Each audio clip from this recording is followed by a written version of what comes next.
Ajakan untuk beribadah, ajakan untuk sembahyang, menyembah Tuhan yang Maha Esa, menyembah Allah yang Maha Pengasih, ternyata dianggap oleh sebagian orang ada maksud terselubung di situ.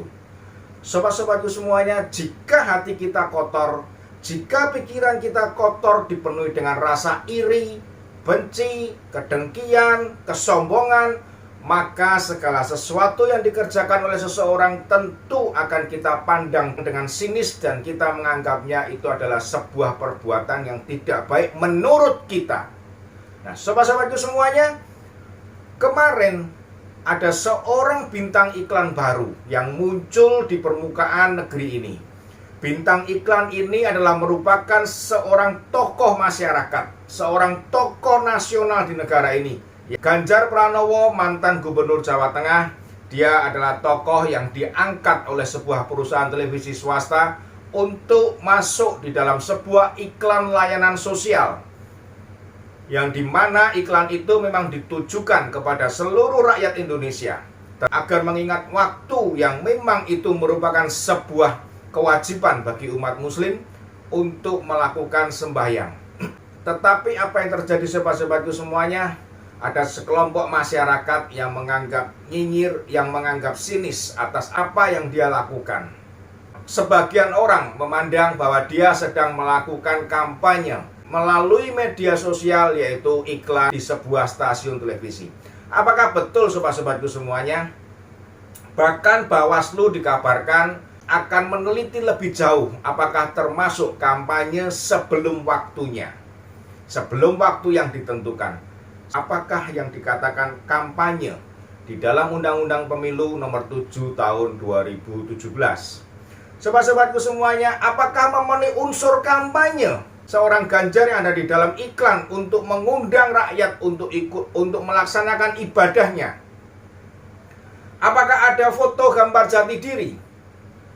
Apakah ada visi misi?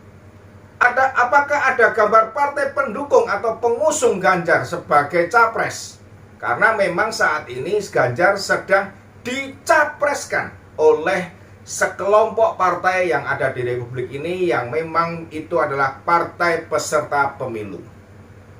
Apakah di dalam iklan tersebut Ganjar melakukan orasi yang isinya adalah untuk menggalang atau mengumpulkan sebagian rakyat agar melakukan pemilihan kepada salah satu pasangan yang akan berlaga nanti pada Pilpres tahun 2024? Apakah di situ ada muncul alat peraga kampanye? Misalkan baliho, spanduk, atau stiker, atau pamflet. Semua unsur-unsur kampanye tidak muncul. Tetapi bisa ada sebagian orang di media-media sosial nyinyir dengan mengatakan sudah mulai kampanye, curi start kampanye. Kampanye yang bagaimana? Kalau hati itu dipenuhi dengan iri, ya inilah jadinya. Orang betul-betul melaksanakan ibadah dengan maksud bersama-sama mengundang dan mengingatkan sesama manusia yang memiliki agama dan kepercayaan yang sama, agar ingat waktu, bahwa waktu ini adalah waktu kita datang kepada Allah. Waktu ini adalah waktu bagi kita untuk bisa introspeksi di hadapan Allah. Kok dinyinyirin katanya kampanye? Aduh, susah kalau sudah seperti ini. Sobat-sobatku semuanya, bukan hanya sekedar kampanye yang ditujukan kepada Ganjar. Bahkan ada lagi yang mengatakan Ganjar sedang melakukan politik identitas. Nah, ini yang lucu lagi. Politik identitas yang bagaimana yang dilakukan oleh Ganjar? Politik identitas menggunakan sebuah agama. Unsur politik identitasnya di mana? Politik identitas adalah sebuah identitas politik di mana di saat itu orang tersebut memunculkan identitas baru untuk kelompoknya atau untuk menggalang suara agar melalui identitas ini orang-orang semuanya datang atau memberikan suara pada sebuah peristiwa elektoral kepada orang tersebut. Apa yang dilakukan Ganjar? Dan politik identitas adalah kebiasaannya digunakan untuk memecah belah sebuah kelompok yang sebetulnya sudah dalam kondisi yang baik, dalam kondisi yang kompak, tetapi dimunculkan sebuah identitas di mana perkumpulan itu akan terbelah menjadi beberapa bagian, sehingga diharapkan mayoritas dari kelompok ini mendukung seseorang yang memunculkan identitas tersebut. Itulah politik identitas.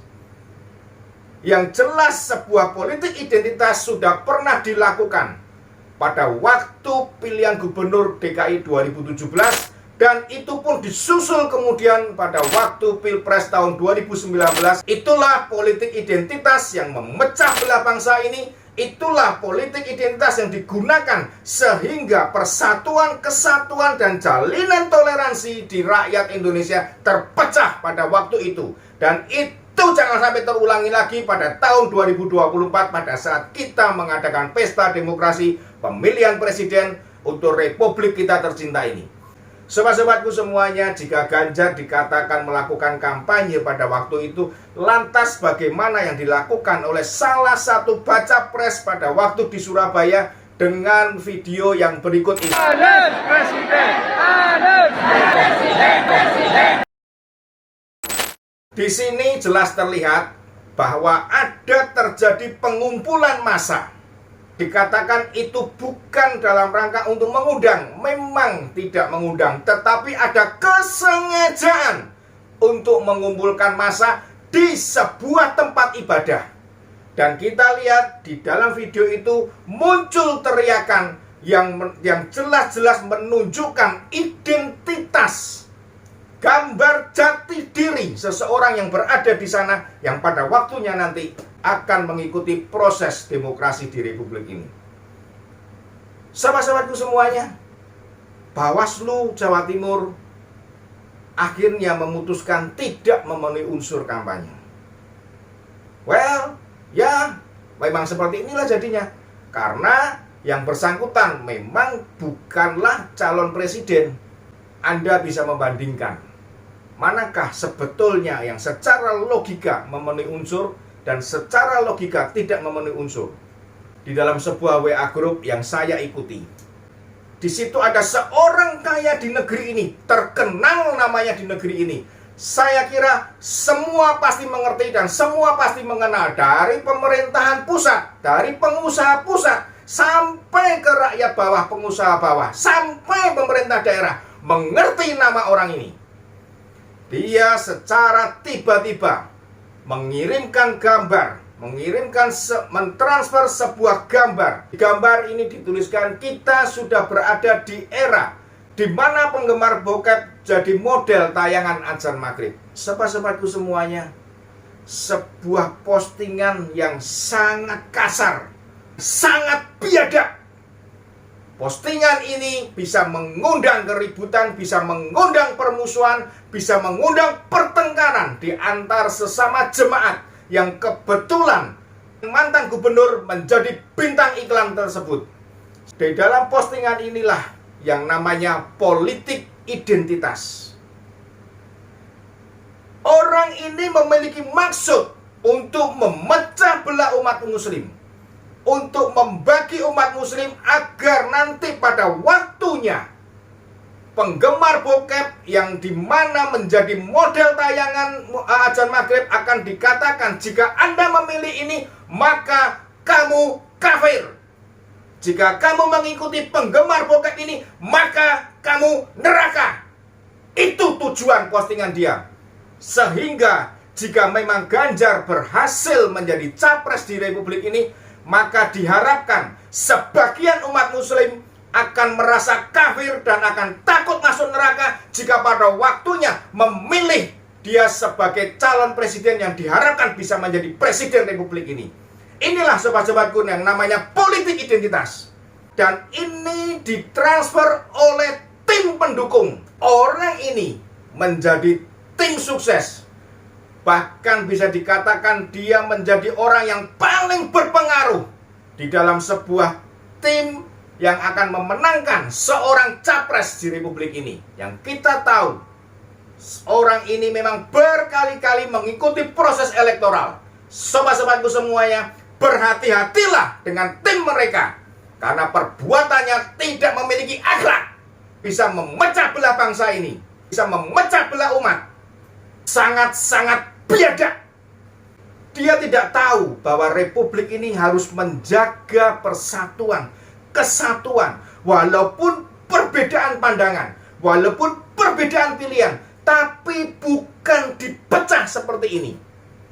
Sobat-sobatku semuanya, hati-hati pada waktu pemilihan presiden tahun 2024. Hindarkan politik identitas dan janganlah menggunakan agama kembali dipelintir, menggunakan ayat kembali dipelintir, surga, neraka, kafir, hanya untuk memenuhi ambisi dari sang calon. Belajar dari tahun 2017 dan tahun 2019, di mana di dalam tim ini menggunakan politik identitas dan akhirnya kita terpecah belah. Sobat-sobatku semuanya, mari kita jaga persatuan, mari kita jaga kesatuan, dan jangan sampai kita kembali dipecah-pecah lagi, karena Indonesia haruslah menuju Indonesia maju yang bisa mensejahterakan rakyatnya. Tentukan pilihan kita semua berdasarkan hati nurani kita yang bersih, tanpa ada pemikiran ingin memecah belah bangsa ini, tanpa ada pemikiran ingin mengganti ideologi Pancasila sebagai satu-satunya ideologi kita berbangsa dan bernegara. Salam Opidantos.